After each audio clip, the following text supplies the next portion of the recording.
मंजिल उन्हीं को मिलती है जिनके सपनों में जान होती है, पंख से कुछ नहीं होता है, हौसलों से उड़ान होती है। जी हाँ दोस्तों, स्वागत है आप लोगों का फिर से आपके अपने उत्कर्ष नर्सिंग क्लासेस के यूट्यूब चैनल पे। और आज मैं बात करने वाला हूं एक CRE एम्स के लिए 40 डे स्ट्रेटजी प्रोग्राम के। आपको common recruitment examination for staff nurse के लिए आप लोगों का स्ट्रेटजी प्रोग्राम क्या होना चाहिए। देखो, किसी भी एग्जाम को अगर आप लोगों को क्रैक करना है, पहले तो क्लियर कट समझ लीजिए, अगर किसी भी एग्जाम को क्रैक करना है तो वहां पर आप लोगों के सामने एक कंसेप्ट क्लियर होना चाहिए, और वो है आपके सामने खुद से कमिटमेंट कर लेना। खुद से कमिटमेंट को कंफर्म कर लीजिएगा कि आप लोगों को कमिटमेंट खुद से कर लेना है कि मेरे को इस एग्जाम में क्लियर करके दिखाना है। खुद से कमिटमेंट सबसे पहले जरूरी होता है। There are nothing to worry कि हम मोटिवेट हो रहे हैं नहीं हो रहे हैं, हमको मोटिवेशन की जरूरत नहीं है। We are really to be trying our commitment, कि हमको अपने कमिटमेंट पे करना है और उस पर बने रहना है। सेकेंड नंबर पे बात करें कि हमारी रियल स्ट्रेटजी क्या होनी चाहिए, हमारी रणनीति क्या होनी चाहिए इस किसी भी एग्जाम को लेकर के। रणनीति क्या होनी चाहिए हमारे पास में किसी भी एग्जाम को लेकर के, तो इस वाली बात को क्लियर कट समझ लीजिएगा कि पुराने जमानों में भी देखा गया था कि जब भी कोई युद्ध होता तो युद्ध के अंदर भी अपन एक रणनीति को मेंटेन करते थे कि आधी सेना इधर से कवर करेगी, आधी उधर से करेगी, और जिसने रणनीति के ऊपर कायम रहे वो उनको विजय भी मिली है। यहां पर हमको कोई युद्ध तो लड़ना नहीं है। हमारे लिए हमारे सामने सबसे बड़ी बेरोजगारी की जो दीवार हमारे सामने आकर के खड़ी होगी, इसको हमको क्रैक करके और एक नए सुनहरे भविष्य की तरफ जाना है। तो यहां पर आप लोगों को एक प्रॉपर स्ट्रैटेजी को मेंटेन करना पड़ेगा, एक प्रॉपर रणनीति को मेंटेन करना पड़ेगा कि हम आने वाले 40 दिनों के अंदर आपके सामने किसी भी एग्जाम को अपन किस प्रकार से क्रैक कर सकते हैं। अगर मैं बात करने की कोशिश करूं आप लोग के सामने ओवरऑल CRE को लेकर के, तो CRE आपके सामने आपके एग्जाम की डेट को क्लियर कर चुका है कि कौन से एग्जामिनेशन की डेट होने वाली है। एग्जाम की डेट आपके सामने क्लियर है, आपका पैटर्न क्लियर है, आपके पास में नंबर ऑफ क्वेश्चन क्लियर है। 100 क्वेश्चन आप लोगों को देखने को मिलेंगे। कितने?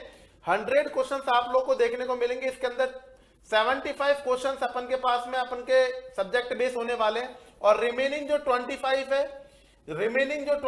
है वो नॉन मेडिकल फील्ड के रहेंगे। और इसके अंदर आप लोग की जो कंटिन्यूसली जो मेहनत कर रहे हैं, जीके जीएस के ऊपर, रीजनिंग के ऊपर जो मेहनत कर रहे हैं, वो आपको वहां पर पॉजिटिव रिजल्ट जरूर देगा। 75 क्वेश्चन की अगर मैं बात करने की कोशिश करूं तो नर्सिंग क्षेत्र से आने वाले हैं। अब आप लोगों के लिए अब ये तो नहीं है कि अपन तैयारी कंटिन्यूसली कर रहे हैं तो अब पूरा का पूरा अपन ने जितना भी मटेरियल बनाया उसको पूरा का पूरा कवर करने लग जाए। देखो, जिस दिन हम बात करते हैं कि एक काउंटडाउन शुरू हो चुका है कि एग्जाम डेट आ चुकी है, उस टाइम पे हमको क्या पढ़ना चाहिए। अब all India Institute of Medical sciences authority body जा रहा है दिल्ली, तो वो किस बेस के क्वेश्चन देगा ये आप लोगों को थोड़ा सा अनुमान रहना ही चाहिए। यहां पर आप लोगों के पास में फंडामेंटल ऑफ नर्सिंग आपके पास में रहेगा, मेडिकल सर्जिकल नर्सिंग आपके पास में रहेगा, ओबीजी, पीडियाट्रिक, कम्युनिटी, ये आपके बेसिक मेंटल हेल्थ नर्सिंग और कम्युनिटी आपके पास में बेसिक रहने वाले हैं। और अदर सब्जेक्ट्स की बात करें तो जो आपका इसमें अदर सब्जेक्ट्स है, माइक्रोबायोलॉजी हुआ, रिसर्च हुआ, मैनेजमेंट हुआ, सबके सब कंक्लूड होंगे। तो आप बोलेंगे सर ये सारा का सारा एक साथ मिल गया, अब क्या करें? 40 डेज के अंदर रायता फैलाने की जरूरत नहीं है। अपन को एक प्रॉपर स्ट्रेटजी के संग में आगे की तरफ बढ़ना है। स्ट्रेटजी क्या होनी चाहिए कि अपन को आने वाले 3 दिन के अंदर किसी भी प्रकार से आप सोचें 3 दिन 5 दिन के अंदर जो थ्योरी हमने अभी तक जितनी भी पढ़ी है उसको रिकॉल कर लेना है एक बार के लिए। ठीक है, हमने बड़े से बड़े जितनी भी थ्योरी हो कंसेप्ट किया, हमने उसको समराइज डेफिनेटली किया होगा। अगर नहीं किया तब भी घबराने की जरूरत नहीं है, और कर लिया है तो पहले तो थ्योरी को कंप्लीटली क्या कर लो, आप लोग समराइज कर लो।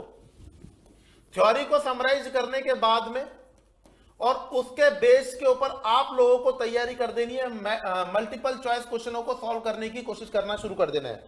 All India Institute of Medical sciences से पेपर लेगा तो दोनों पैटर्नों के ऊपर लेगा, लॉजिकल भी लेगा, सिंगल लाइनर भी लेगा, और डेफिनेटली के थोड़ा सा ट्विस्ट भी रखेगा क्वेश्चनों के अंदर। सिंपल बेसिक क्वेश्चन आने की उम्मीद रहेगी तो ट्विस्टेड क्वेश्चन आने की भी उम्मीद रहेगी। दोनों कंडीशनों को आपको मद्देनजर रखते हुए उसके बाद अपनी तैयारी को सही दिशा में लेके जाना है। Broad subject All India Institute of Medical Sciences क्या रहने वाला है? Definitely no doubt fundamental of nursing and medical surgical nursing. जहां तक मैं सोचता हूं क्योंकि मैं इस मंच पे आकर के आप लोगों को गाइड कर रहा हूं, तो मैंने भी कहीं ना कहीं खूब असफलताएं देखी होंगी, मैंने अपनी कमियों को देखा होगा कि यार मैं किस दिशा में पढ़ रहा हूं और पेपर में क्या आ रहा है। इन चीजों के लिए सबके लिए क्या चाहिए, प्रॉपर गाइडलाइन चाहिए। तो यहां पर आप लोगों को सबसे पहले एमसीक्यूज को सेशन को लेना शुरू कर देना है। एमसीक्यू आप लोगों को डेली प्रैक्टिस करनी है। तकरीबन मैं बात करूं, स्टार्टिंग करें आप लोग 300 क्वेश्चन आपको एमसीक्यू डेली लेना है, और वो आपके अप टू जाने चाहिए 700 तक। 700 क्वेश्चंस आपको पर डे तक करने हैं, पर डे के अंदर करना है। आप बोलेंगे सर आप कर सकते हो क्या, तो मैंने डेफिनेटली ये मैं करता हूं, इसलिए कर चुका हूं, तो इसलिए मैं आप लोगों को डेफिनेटली बोलूंगा कि आपका एक पैटर्न होना चाहिए कि हमको तकरीबन 500 से 600 एमसीक्यू पर डे निकालने। पहली बात तो ये। दूसरे नंबर पे पीवाईक्यू, प्रीवियस ईयर क्वेश्चंस आप लोगों को कवर अप करने ही है, पूरे के पूरे कंप्लीटली पीवाईक्यूज आपके सामने क्लियर होने चाहिए। बुक्स अवेलेबल है आप लोगों के लिए, मार्केट्स के अंदर बहुत बुक्स अवेलेबल है, वहां पर आप लोगों के थोड़ा आंसर में मिस्टेक हो सकती है, लेकिन आपकी नॉलेज इतनी है कि आप उस क्वेश्चंस को कवर अप करने की कोशिश करेंगे। एक बात बोले, अगर अपन कि किसी भी एग्जाम को अगर मैं 100% मान लूं, तो उसके अंदर 40% तो प्रीवियस क्वेश्चंस कवर जरूर करेंगे ही करेंगे, प्रीवियस क्वेश्चंस जरूर कवर करेंगे, ऐसा मेरा सोच है।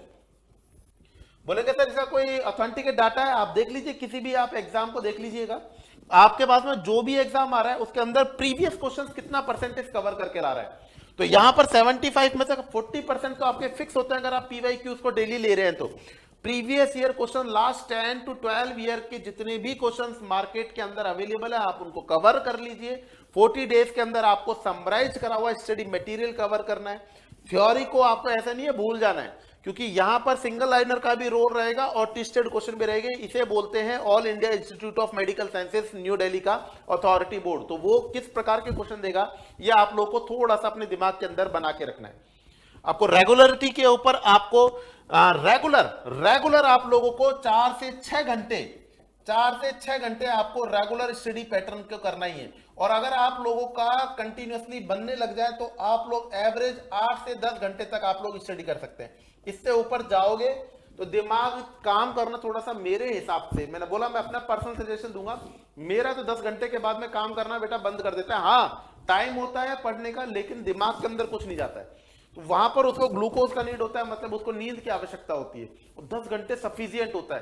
तो शुरुआत कर लेंगे आप लोग 4 से 6 घंटे पे, और उसको मैक्सिमम पीक पे लेकर जाएंगे 8 से 10 घंटे। 40 दिनों के अंदर सबसे पहले सिटिंग कैपेसिटी को बना लीजिएगा, एमसीक्यू थ्योरी को समराइज कर लीजिएगा, एमसीक्यूज को आप लोगों को डेली निकालना है, पीवाईक्यूज को आप लोगों को डेली निकालना है। 4 to 6 आवर स्टडी प्लान होना चाहिए। 4 to 6 आवर आप लोगों का स्टार्टिंग पॉइंट से स्टार्ट करना है। अगर बोले सर हम 1 घंटे भी नहीं पढ़ रहे तब तो गड़बड़ हो जाएगी। तब तो आप एक बार काम करो, 2 घंटे तो पढ़ना शुरू करो। तो 2 से 3 घंटे से स्टार्ट करके एवरेज आपको चाहे तो कुछ भी हो, सर्दी गर्मी बरसात, बोले तो सुख दुख कष्ट कुछ भी हो, आपको 4 घंटे से 5 घंटे तो डेली पढ़ना ही है। क्यों? काउंटडाउन शुरू हो चुका है, एग्जाम की डेट कंफर्म हो चुकी है, पैटर्न क्लियर हो चुका है, सिलेबस आ चुका है, तो फिर अब कुछ भी नहीं बचा है। अब आप लोगों को अपनी तैयारी को, एक तो फैला हुआ वो होता है ना कि पूरी की किताबें ये सब कंप्लीट कर दी, अब उसको नहीं, आपको समराइज कर लेना, अपनी नॉलेज को एक बार कवर कर लेना है। समझ रहे हैं बात को? ऐसा नहीं होता है कि एक स्टूडेंट की एक थ्योरी रहती है कि सर 15 दिन के अंदर सिलेक्शन कैसे होगा। भाई आप लोगों ने एक बार पढ़ लिया जो पढ़ लिया, अब क्या करना है, अब आपको भी कॉन्फिडेंट रहना है, अपने आप को ऊपर कॉन्फिडेंस बनाए रखना है। कंसिस्टेंसी के संग में जो आपने पढ़ा है उसको समराइज कर ही रखा होगा, समराइज नहीं किया है तो चिंता करने की जरूरत नहीं है, हो जाएगा। अगर कर लिया है तो उसको समराइज करके और उसको कॉन्फिडेंस के संग में उसको कवर अप करने की कोशिश करो। एमसीक्यू मैक्सिमम अमाउंट में निकालने की कोशिश करो। पीवाईक्यू के ऊपर बेस्ट कमांड ले लीजिएगा और आने वाले टाइम के अंदर बिल्कुल अपने आप को कंसिस्टेंटली और पॉजिटिव एनर्जी के संग में तैयारी को करते रहिएगा। डेफिनेटली अगला वाला एग्जाम आप लोगों का ही होगा, आप लोगों को उसके अंदर सिलेक्शन मिलेगा और आपके घर वाले आप सबके सब खुशी बनाएंगे। बिल्कुल जिस प्रकार से ये कंटिन्यूसली एग्जाम्स के रिजल्ट्स आते जा रहे हैं, बच्चे खुश भी हो रहे हैं, कई बच्चे दुखी भी हो रहे हैं। दुख नहीं होना है। अगर आप लोग असफल हुए हैं तो उससे कुछ सीख लेने की कोशिश करें कि यार क्या कमी रह रही है जो मेरा सिलेक्शन नहीं हो रहा है, उस कमी को पहचानने की कोशिश करें। बोलते हैं ना कि आप लोगों को किसी भी एग्जाम को क्रैक करने पे या तो जीत मिलेगी या सीख मिलेगी। तो जीतने वालों के लिए तो बहुत बड़ी बात है, पर अगर जिनको सीख मिल रही है ना, तो मैं बोलता हूं कि उनके लिए और भी बड़ी बात है। क्योंकि किस्मत ने उनको कुछ नया दे रखा होगा, पर वो कमी है उसको सुधार लीजिएगा। कमी का कोई अल्टरनेट नहीं है, सिलेक्शन का कोई भी अल्टरनेट नहीं होता है। इसके लिए मेहनत करनी पड़ती है और सही दिशा में करनी पड़ती है। मेरा एक वर्ड है, सही दिशा में करनी पड़ती है। अगर मैं तैयारी करने की कोशिश करूं, मैंने स्टार्टिंग में तैयारी की, मैंने हर्ट को इतनी बुकों में से कंप्लीट कर लिया, लिपिनकॉट में से कर लिया और मॉसबी सॉन्डर्स, और उसके बाद में भी अगर बात करें कि लैकमाम ब्रनर, इन सब में से पढ़ लिया। क्वेश्चन आया हार्ट के कितने चैम्बर होते हैं, तो आप सोच लीजिएगा मुझे 4 महीने के अंदर हार्ट तैयार किया और क्वेश्चन आया कितने चैम्बर होते हैं। तो सही दिशा के अंदर पढ़ना जरूरी होता है। ऐसी बात नहीं है कि मेरा वो कंटेंट मेरा कभी काम नहीं आया, उनका वो जरूर जो मेहनत करी थी वो काम आ रही है। अब मैं अपने विद्यार्थियों को उसका मार्गदर्शन कर रहा हूं, तो मेहनत कभी खराब नहीं जाती है, लेकिन आपको सही दिशा के अंदर पढ़ना जरूरी है। अब एग्जाम का टाइम आप लोगों का आ चुका है, तो आपको की पॉइंटों के ऊपर ध्यान रखना है। सबसे पहले समराइज जो भी मटेरियल है, स्टडी मटेरियल थ्योरेटिकल, उसको समराइज कर लीजिएगा। डेली एमसीक्यू प्रैक्टिस करें, डेली पीवाईक्यूज को करें। पीवाईक्यू पे बेस्ट कमांड होना चाहिए। 40% तो मैं सोचता हूं कि यहां से कवर अप हो ही जाएगा। डेली स्टडी पैटर्न को रखना है, 4 to 6 आवर आपको रखना है, और इसको मैक्सिमम पीक तक 8 से 10 घंटे लेके जाना। कई स्टूडेंट बोलते हैं सर मैं तो 15 घंटे पढ़ रहा हूं। दो थ्योरी बताता हूं आपको। एक, अगर आप लोग बोलेंगे ना किसी स्टूडेंट से कि सर आप कितने घंटे पढ़ाई करते हैं, तो वो बोलेगा कि यार पता ही नहीं कि मैं कितने घंटे पढ़ता हूं। इसके 2 आंसर होते हैं। इसके 2 आंसर हैं कि मुझे पता नहीं, कि एक तो वो आपको डिस्कस नहीं करना चाह रहा, और एक वास्तविकता में जो पढ़ता है ना उसको पता ही नहीं होता कि वो कितने घंटे पढ़ता है। तो एक तो वो विद्यार्थी जो कि पढ़ता है और चोरी छुपे बताता है कि यार उसको नहीं बताऊंगा मैं 14 घंटे पढ़ रहा हूं, तो वो स्टूडेंट वाली बात नहीं कर रहा हूं। रियल में जो पढ़ता है उसको पता ही नहीं चलता है कि वो कितने घंटे पढ़ रहा है, क्योंकि वो सिर्फ पढ़ता है। उसका टारगेट होता है टाइम जितना भी मिले। टाइम मैनेजमेंट के ऊपर एक वीडियो जल्दी बनाऊंगा मैं आप लोगों के लिए कि किस प्रकार से आपको तैयार रहना चाहिए। और नॉर्थ साइड को ही टारगेट करते हुए अपन और आगे की तरफ बढ़ते चलेंगे, या अभी अपन सीआरई के ऊपर बात कर रहे हैं। तो यहां पर आप लोग को याद रखना है कि अपना टाइम मैनेजमेंट, जितना टाइम आपको मिल रहा है सफिशिएंट है। 8 से 10 घंटे अगर आप मैक्सिमम पढ़ रहे हैं तो ये मोर देन सफिशिएंट है। ये नहीं कि अगर आप लोगों ने 15 घंटे की पढ़ाई कर रहे हैं, तो किसी दिन आप लोग की तबीयत के ऊपर भी आ सकती है, किसी दिन आप लोग डिप्रेशन में भी आ सकते हैं, तो 2 से 3 दिन तक की उस समय पढ़ाई भी रुक सकती है। ज्यादा दिमाग पे प्रेशर नहीं बनाना है, अपने दिमाग को प्रेशर कुकर नहीं बनाना है। सिंपल एग्जाम है, क्रैक हो जाएगा सही स्ट्रेटजी से आप लोग तैयार करेंगे तो। और एक आपकी एक रिदम एक मेंटेन रहना चाहिए। 4 से 5 घंटे की study sufficient for any type of crack the exam of any type of exam.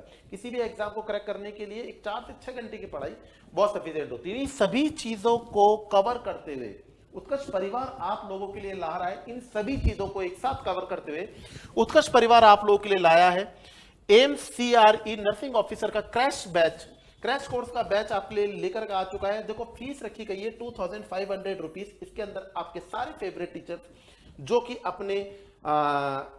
अपने नॉलेज स्किल्स के ऊपर के CRE के पैटर्न को हम लोग किस प्रकार से क्रैक कर सकते हैं, CRE के पैटर्न को हम किस प्रकार से क्रैक कर सकते हैं, ये आने वाले 40 डेज के अंदर हम लोग क्या स्ट्रेटजी को मेंटेन करेंगे, हम किस प्रकार से फंडामेंटल को, MSN को, OBJ को समराइज करते हुए और एक बेस्ट स्टडी मटेरियल आउटपुट करने की कोशिश करेंगे, जिससे आप लोग को 99% एफर्ट लगाने की जरूरत नहीं पड़े। 1% आप लोग को खुद ब खुद कहीं ना कहीं से आपको स्टडी मटेरियल को देखने की कोशिश करो। तो सबको कंप्लीट करते हुए हम यहां पर ला रहे हैं आप लोग के लिए all India Institute of Medical sciences के लिए CRE के लिए नर्सिंग ऑफिसर का क्रैश कोर्स बैच, और जिसके अंदर ये स्टार्ट हो रहा है, गौर से देख लीजिएगा, लाइव फ्रॉम स्टूडियो 15 जनवरी 2025 से स्टार्ट हो रहा है। और एक और बात सबसे बड़ी कि अर्ली बर्ड ऑफर अवेलेबल है अभी आप लोग के लिए 500 रुपीज का अर्ली बर्ड ऑफर अवेलेबल है, और इसके अंदर कूपन कोड है CRE 500 आप लोग के लिए कूपन कोड अवेलेबल रहेगा, और इसकी फीस रखी गई 2500 रुपीज। तो आप लोगों को किसी भी एग्जाम को क्रैक करना है तो याद रखिएगा स्ट्रेटजी मस्ट होनी चाहिए। समझ रहे हैं? तो अब आप लोगों से विदा का टाइम, दोबारा मुलाकात करूंगा नए कंसेप्टों के संग में, लॉजिक्स के संग में, सही सुबह 6 बजे नॉर्थ साइड सीरीज में आपके साथ। जय हिंद, जय भारत।